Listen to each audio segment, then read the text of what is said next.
Halo guys, assalamualaikum warahmatullahi wabarakatuh. Terima kasih yang udah stay channel Yaftisam Official. Semoga kalian sehat, berkah Allah untuk kita semuanya. Gimana kabar kalian? Semoga sehat selalu dalam lindungan Allah. Kayak saya doakan yang lagi sakit, Allah sehatkan. Yang masih kesulitan, Allah memudahkan. Yang masih berjuang di rumah majikan, semoga Allah kuatkan sampai finish. Teman kayak Sami yang bahagia juga tentunya jangan lupa bersyukur. Yang puy.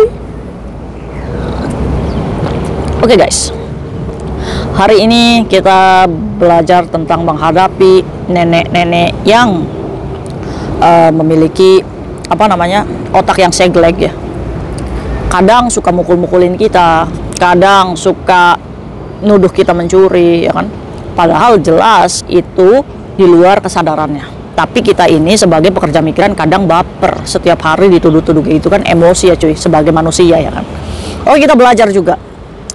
Oke, juga ada kasus juga di mana pekerja migran ini juga menghadapi anak kecil ya, di mana dia juga suka melukai si cecenya ini. Kadang ngeri juga cuy, diseset pisau, dicakar sama anaknya. Nah, tapi kita juga harus paham nih, saat kita menjaga anak dengan kondisi mental seperti ini, berarti kita harus menyadari bahwa anak yang kita jaga memiliki kelainan, ya kan? Nah, gimana sih cara menghadapinya supaya kita masih tetap selamat bekerja dan bisa menyelamatkan pekerjaan kita? Oke cuy, kita diskusi bareng yuk dengan dua kasus ini. Wes, pekerja migran ini semakin kesini makin pinter-pinter deh. Kaisam suka, kalian itu suka berargumen, berkomentar positif-positif, saling mengingatkan teman-teman. Kalau misalkan kayak Tisam, ada pertanyaan di kolom komentar yang belum yang sekiranya kalian bisa menjawab, bantu Kaisam untuk menjawab, memberikan informasi kepada teman-teman. Oke, sepakat ya. Oke, kita cerita yang nenek dulu ya. Si pekerja migran ini ibu-ibu cuy, umurnya sekitar 46 tahun ya, kita sebut aja Ibu Sarmi. Jadi Ibu Sarmi ini tinggal di salah satu flat ini beserta neneknya aja yang umurnya 89 tahun. Ingat, 89 tahun, neneknya itu kurus, rambutnya putih ya kan, kalau ngomong matanya itu melotot ya kan. Nah, nenek ini sengaja dengan cecenya aja di rumah cuy, walaupun CCTV itu banyak ya. Nah, karena pekerja migran ini, karena Ibu Sarmi ini memang sengaja pengen kerja dan pengen kerja baik-baik, ya berusaha. Tapi mentalnya si Ibu Sarmi ini di bawah tekanan neneknya yang kemok ya cuy ya, suka marah-marah ya kan. Ini kayak berjalannya waktu ngebatin juga nih Ibu Sarmi, karena tipikal orang yang selalu nggak enakan, pengen jaga neneknya baik-baik memang. Terus dia ini nggak bisa ngelawan, jadi tipikal orang-orang Solo, Jawa sana cuy, yang manut aja gitu kan. Sedangkan dia dihadapi dengan nenek yang kemok gitu ya, kadang melotot gitu ya. Nenek kalian bukan sih? Ini kayaknya nenek-nenek yang suka kehilangan celana dalam teriak-teriak kan. Nah, buat kalian nih kalau nenek-nenek kayak gitu hati-hati ya, gimana sih cara menghadapinya? Oke, singkat cerita, Kaisam saya pengen cerita. Iya, kenapa? Jadi pintunya ini selalu dikasih tali karena neneknya sering kabur. Ya kan, dia jalannya masih bisa cuy, tapi ya manhang gitu ya. Jadi si Mbak Sarmi ini punya ide nih, ya udahlah daripada saya nanti kehilangan nenek saya ya kan. Jadi ya Allah, kayak ini ya, kalau kita jaga hewan ya masuk akal gitu ya, kucing atau anjing kita kan jalan itu kan masuk akal kabur ya. Nah, ini nenek-nenek kabur gitu ya kan kita juga beban mental sendiri kan yang jagainnya kan, apalagi kita dipercaya cuma 2 orang aja yang tinggal di situ. Akhirnya si pintu ini ditali rapi ya tuh, idenya Mbak Sarmi, sampai digelubet-gelubet kalau malam itu, supaya neneknya ini nggak bisa buka itu pintu. Karena di pikiran si neneknya dia ini pengennya cut kayak terus, ngerasanya siang terus kayaknya ya. Maka dari itu nenek-nenek kayak gini itu biasanya dikasih obat tidur sama dokter ya, dia pasti punya obat penenang. Kalau nggak tenang ya dia pengennya cut kayak terus, ngerasanya kalau malam juga jadi siang. Ya kan? Ada nggak sih nenek kalian yang udah malam tiba-tiba pengennya keluar terus ya kan? Wah, nenek saya itu mah Kaisam, saya aja jadi security, siang jadi malam, malam jadi siang, wes nggak apa ya. Namanya juga kita lagi kerja yang ikhlas. Singkat cerita Joy, si neneknya ini wis kan dari pintu aja ya, jadi pintu masuk itu udah langsung TV, meja makan. Nah, pernah Joy, pagi hari si nenek ini bawa uang $50 sama $10 ya kan, nemuin si Mbak Sarmi di dapur. Katanya, kamu ini ambil $500 uang saya ya katanya. Ini uangnya cuma tinggal $60. Saya itu di situ tuh fonte 4 man, katanya kayak gitu cuy. Jadi kan Mbak Sarmi itu lagi masak podong itu kan, ini apa ini, hilang duit aja setiap hari ya kan, pengakuannya Mbak Sarmi. Jadi si nenek itu uang belanja yang biasa Mbak Sarmi itu beli gitu ke pasar ya, untuk beli roti, untuk beli apa ya kan. Ini biasanya tipikal nenek kayak gini tuh dulunya itu pelitnya minta ampun mungkin ya. Jadi dalam pikirannya tuh duit terus ya kan. Sampai nenek-nenek aja 89 tahun aja udah mikirnya duit terus.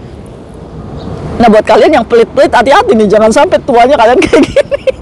Nauzubillah dari Kak Isam, ya makanya jangan pelit ya. Iya. Akhirnya apa yang terjadi nih buat kalian ya? Untuk menghindari supaya kalian tidak dituduh, kalian itu harus ngomong sama anak majikan, ngomong kayak gini, tolong ya jangan kasih duit si nenek ini, jangan kasih duit di lemarinya atau apa, menghindari penuduhan pencurian ya. Jadi udah kosongan aja. Jadi kalau misalkan kamu ngasih uang belanja ya cukup uang belanja saja gitu ya, jangan kasih si nenek ini duit.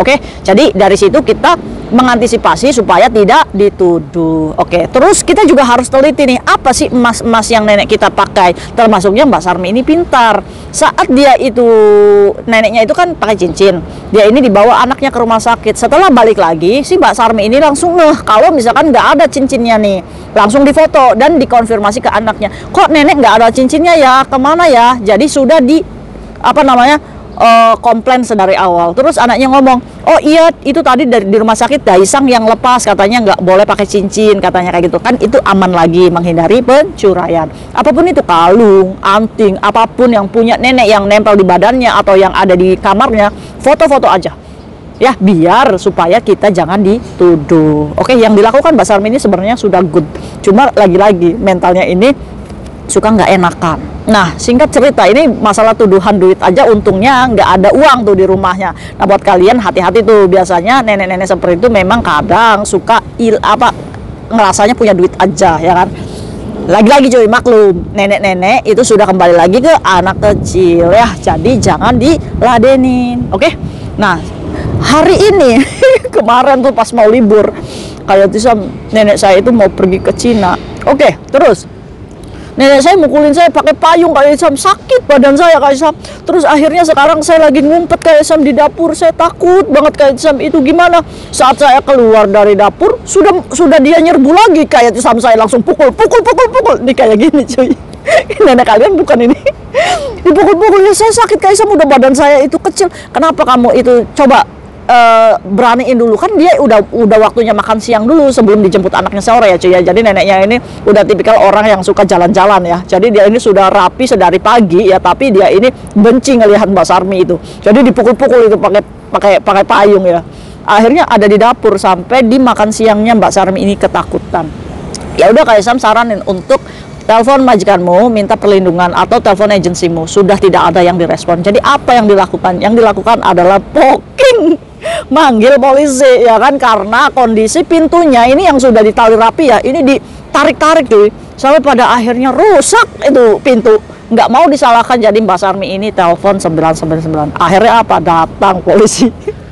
Polisi akhirnya menghubungi majikannya, dan majikannya ngomong memang ibu saya itu memang memiliki gangguan jiwa seperti itu, jadi sudah wajar kalau seperti itu. Jadi polisinya ya udah, iya, jadi si neneknya ini playing victim ya cuy ya. Jadi kalau di depan polisi ini udah baik, sadar itu, tapi kalau ngelihat mukanya Mbak Sarmi udah masuk setan lagi tuh ya cuy ya. Nah, sampai akhirnya apa? Sampai akhirnya ngomong sama si Mbak Sarmi, udah memang nenek kamu ini memiliki seperti ini, jadi kamu nggak usah takut. Oke, kita bahas kasus ini. Oke, sebelum memberikan saran atas kasusnya Mbak Sarmi, Kak Isam juga punya satu kasus lagi. Ini beda, tadi itu jaga nenek, ini jaga anak kecil umur 7 tahun yang sering melukai cecenya. Kayaknya punya kebahagiaan itu anaknya. Ini berarti kan ada mental ya. Nah, si cecenya ini baru potongan agensi lepas banget. Jadi si anaknya ini tahu kalau cecenya ini sering ketakutan. Jadi apa? Seneng ngerjain cecenya gitu. Tapi bahayanya ini sering bawa pisau, sering bawa benda tajam untuk melukai cecenya. Wah, ini kan ngeri ya cuy ya, kita ya cuy ya, untuk jaga anak kecil untuk kayak gini ya kan. Nah, akhirnya dia sudah komplain nih sama majikannya. Majikannya itu ya namanya juga maminya ya kan. Ya udah, kamu lebih hati-hati aja. Ya kan kita lebih sakit hati ya cuy ya. Nah, kita komplain ke agensi juga, agensinya ngomong ya wajar, namanya juga anak kecil ya, kamu harus bisa tuh mengendalikan. Jadi PR nih untuk mbaknya. Aduh, bingung juga ya, gimana ini cara menghadapinya. Oke, akhirnya apa? Dia ini melakukan, ngomong sama si anak kecil, kalau misalkan kamu melakukan kayak gini lagi, saya bisa laporin polisi loh. Nah, ini hati-hati ya kalian, kalau saat kalian mengatakan kepada anak kecil seperti itu, walaupun ada maminya, itu adalah bentuk ancaman cuy. Dan anak kecil, sesalah-salahnya anak kecil itu dilindungi. Jadi cara yang dilakukan oleh Cece ini apakah benar Kak Isam? Salah cuy, jangan seperti itu. Nanti takutnya maminya nggak terima kamu yang dipokingkan atas pelecehan anak. Nggak boleh ya. Nah, gimana caranya Kak Isam supaya menghadapi anak seperti itu? Oke, yuk kita bahas. Ini masih berkaitan dengan kasus yang pertama juga. Kalau kalian menghadapi kasus seperti ini, nenek kalian melukai kalian, anak kecil kalian yang menjaga kalian melukai kalian, yang dilakukan adalah singkirkan semua benda tajam di rumah seperti pisau, gunting, payung yang ada tajam-tajamnya aja pokoknya, sama bolpen. Karena di mindsetnya orang-orang yang kita jaga seperti ini, kalau melihat ada yang tajam sedikit aja bendanya, ini akan mencari, tahu kan? Nah, maka dari itu singkirkan semuanya. Jangan kasih lihat di dapur itu, udah ditaruh di atas itu ya kan, yang nggak tahu-tahu ya kan. Pokoknya itu yang tajam-tajam aja, bolpen, pisau, gunting ya. Terus jangan kita pernah mengancam seseorang yang kita jaga, seperti awas loh kalau kamu ngelakuin kayak gini lagi saya poking loh ya kan. Nggak boleh ya. Kalau terekam CCTV majikan kamu, itu kamu salah. Apalagi melakukan di seorang anak, itu kamu bisa dituntut pelecehan cuy, walaupun kita yang dilukai gitu cuy ya kan. Maka dari itu gimana pinternya kita harus lebih berani dari yang kita jaga. Walaupun kita nggak berani itu kayak Mbak Sarmi tadi itu takut terus ya untuk keluar, untuk bisa mengendalikan orang yang kita jaga seperti itu, kita harus lebih berani dari dia walaupun kita takut ya. Jadi kalau misalkan tadi tuh ada di dapur nih Mbak Sarmi nih, apa yang harus dilakukan? Dia tetap keluar dengan badan yang lebih tegak, mukanya ditegakin, terus ngomong leke si Sikfana. Jadi dengan nada yang seperti itu cuy. Jadi Bobo kesi le Sikfan, nggak boleh kayak gitu. Jadi kamu lebih ketegas. Jadi kamu ngomong Bobo leke si Sikfan, lagi ke Sikfan hobo. Jadi kayak gitu ya cuy. Jadi kesi Sikfan, kalau misalkan dari apa namanya, dari nada bicaranya aja kita udah cempe kayak gitu, wah si Bobo udah tahu cuy. Si anak kecil juga udah tahu Cece kita nakal. Nah, kalau misalkan untuk yang di silo tuh, kalau misalkan makan Koko atau silo kesi Sikfana lei, Faitila Sikfana, homo yika, nggak apa-apa. Ngajarin anak seperti itu tuh nggak apa-apa cuy, untuk kebaikan anak itu sendiri. Loh, Cece saya kok nadanya kayak orang marah ya. Dalam mindsetnya mereka tuh pasti akan berpikir kayak gitu. Jadi lebih takut dulu nih si anak kecilnya ya. Jadi jangan lagi si Sikfana Faitila moyong cuy, nggak guna menghadapi orang-orang yang dia itu memiliki pemikiran kalau kamu lebih takut gitu. Jadi kamu dari nada bicara aja udah harus berubah nih ya. Lagi si Sikfana Bobo Faitila ya, jengkan lecai cip lea kamiat. Jadi nanti anak kamu itu akan jemput kamu hari ini, jadi kamu harus makan sekarang ya kan. Terus setelah itu kalau misalkan dia ini nyerang lagi nih pakai payung nih, terus kamu tangkap itu payung dengan tanganmu ya kan. Tapi Kak Isam, fisik saya itu lebih nggak kuat dari bobo kamu, dari boboknya ya kan. Udah nggak apa-apa, pegang aja ya kan. Jangan ditarik, takutnya jatuh si nenek itu. Dipegang aja kalau misalkan dia itu memukul kamu. Si payungnya itu dipegang cuy iya kan. Terus udah kayak gitu, si bobo itu kan pasti akan melepaskan payung tersebut karena dia nggak mau bertengkar hanya karena payung. Pasti itu akan dilepas cuy. Pasti dia akan lebih ke mukul kamu, pak gitu kan. Tapi setidaknya kamu sudah menyelamatkan payung itu supaya tidak menjadi senjatanya. Nah setelah itu abaikan aja kalau dia pukul-pukul kamu sedikit, nggak jadi masalah dulu, nggak apa-apa. Kamu masuk ke dapur, siapkan makan, taruh di meja makan. Tefaiti Sikfana. Nah kamu pegang itu tangan bobo untuk dudukkan itu di tempat duduk ya kan. Terus udah kamu tinggal duduk aja di situ gini. Lefaitilah Sikfana mgoy, cepatlah kamu makan. Udah duduk aja di situ nungguin ya kan.